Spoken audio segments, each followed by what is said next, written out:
Previous class में हमने देखा कि पाइथन में कैसे एक नॉर्मल हेलो वर्ल्ड का प्रोग्राम लिखते हैं, ठीक है। अब इस क्लास में हम लोग जानेंगे टोकन क्या होते हैं। तो टोकन भाई एक, अगर आप नॉर्मल सी भाषा में बोलो तो टोकन को एक स्टेटमेंट में एक पैरामीटर या पंक्चुएटर मार्क के रूप में लिखा जाता है। टोकन आप बोल सकते हो किसी प्रोग्राम की एक छोटी सी इकाई होती है, जैसे वेरिएबल हो गया, लिटरल हो गया, कीवर्ड हो गया, ऑपरेटर्स हो गए, ये सब हमारे टोकन के अंतर्गत आते हैं, ठीक है। अब इसमें बात करते हैं हमारे वेरिएबल की। वेरिएबल क्या होते हैं? तो वेरिएबल एक ऐसा मेमोरी लोकेशन होता है, जैसे आप अपने घर पे रहते हो, ठीक है, आपके लिए एक कमरा अलॉट होता है, उसी कमरे का जो नाम होता है उसको हम लोग वेरिएबल कहते हैं। पाइथन में हमें वेरिएबल के प्रकार को स्पेसिफाई करने की आवश्यकता नहीं होती। मतलब हमें यहाँ इसका जैसे हम लोग एक ए नाम का वेरिएबल बनाए, ठीक है, और ए नाम के वेरिएबल पे हमने वैल्यू असाइन कराई है 10। यहाँ पे हमें ये बताने की नहीं आवश्यकता पड़ती है कि भैया जो हमारा ए है, ए की वैल्यू 10 है, ठीक है, ए का टाइप क्या है, ये हमारा इंटीजर टाइप की वैल्यू को स्टोर कर रहा है, ये बताने की आवश्यकता नहीं पड़ती है, ठीक है। उसके बाद आगे चीज़ें आ जाती हैं, हम लोग बढ़ते हैं भाई। फ्लोट हो गया, न्यूमेरिकल टाइप हो गया, ये सब हमारी होती है। पाइथन में हमारे टोटल 32 कीवर्ड्स होते हैं, ठीक है। तो चलिए हम लोग कुछ बेसिक चीज़ें जानते हैं। इसके लिए हम लोग सबसे पहले ओपन करते हैं अपना पाइथन सेल, ठीक है, इसको मिनिमाइज करेंगे और यहाँ से ओपन करेंगे पाइथन सेल। पाइथन सेल पे हम अपनी कुछ कोडिंग करते हैं। अब पाइथन को जब भी इंस्टॉल करते हैं तो पाइथन हमारे पास दो तरह से इंस्टॉल होता है, आप सभी को पता होगा, ठीक है। पाइथन सेल ओपन होता है और हमारा पाइथन रन कमांड होता है, ठीक है। दो चीज़ें ओपन होती हैं। जैसे हमारा ये ओपन हो गया, यहाँ पे हम एक ए नाम वेरिएबल बनाए हैं, इसकी वैल्यू पास की है 5। अब कहोगे सर आपको तो देख के पता चल गया कि हाँ ये ए है, इसकी वैल्यू 5 है। अब जैसे मुझे पता लगाना है तो मैं कैसे लगाऊंगा? आप इसके टाइप फंक्शन का यूज करिएगा और यहाँ सिंपल सा ए पास कर दीजिएगा, इंटर करिएगा, आपको ए का टाइप समझ में आ जाएगा। मतलब ये ऑलरेडी आपको प्रिंट करा देगा ए का हमारा टाइप क्या है, ठीक है। उसके बाद जैसे मैं बी नाम का एक वेरिएबल लिया हूँ और वेरिएबल मैं यहाँ पे दे रहा हूँ 5.6। अब इसका टाइप क्या होएगा भाई? मैं सिंपल सा टाइप लिखूंगा, ठीक, और यहाँ पे लिख दूंगा बी, बंद कर दूंगा, इंटर कर दूंगा, बी का टाइप पता लग जाएगा।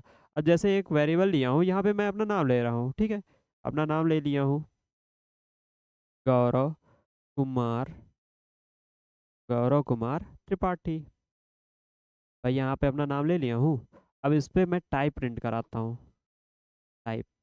अब इसका टाइप मैं प्रिंट कराऊंगा तो आप लोग बताइए किस फॉर्मेट का है। ये हमारा स्ट्रिंग टाइप की वैल्यू को स्टोर किए हुए है, ठीक है। आई होप आपको इतना समझ में आया होगा, ठीक है।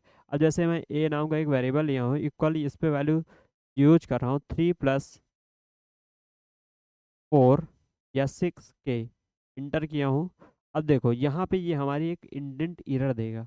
क्यों? क्योंकि हमने यहाँ पे दो चीज़ें लिखी हैं, यहाँ पे डेसिमल और स्ट्रिंग वैल्यू दोनों एक साथ लिख दी है, ठीक है, इसलिए हमारा एरर दे रहा है। चलिए आगे से ये हमारा सिंटैक्स एरर दे रहा है। यहाँ पे इक्वल लिखेंगे, 3+ ओनली आई लिखते हैं, ठीक है, इंटर करते हैं। अभी भी हमारा एरर देगा, क्या? नेम एरर, क्योंकि आई हमारा कोई भी डिफाइन वेरिएबल नहीं है।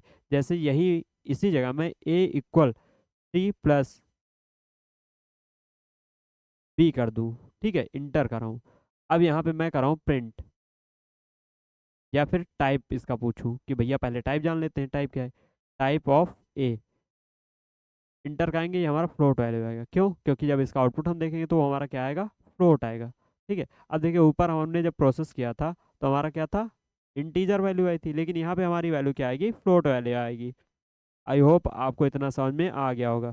तो चलिए आगे हम लोग देखते हैं कि जैसे हमें अदर कोई चीज़ प्रिंट कराना हो गया, जैसे हमें यहाँ पे अगर आपसे बोल दिया है कि सर हमें प्रोसेसिंग करानी है, हमें यहाँ पे ऑपरेटर्स का यूज कराना है, तो ऑपरेटर्स का यूज कैसे कराएंगे? ए की वैल्यू ले लेंगे 5, इंटर कराएंगे, बी की वैल्यू कुछ ले लेंगे, या फिर हाँ बी की वैल्यू आप ले लो 6, बी की वैल्यू ले लेंगे भाई 6, या फिर 8 ले लीजिए। अब यहाँ पे हम लोग कुछ ऑपरेशंस परफॉर्म करा के दिखाएंगे, यहाँ पे हम लोग ऑपरेटर्स का यूज करेंगे। तो चलिए 1 मिनट ऑपरेटर्स के यूज देखते हैं।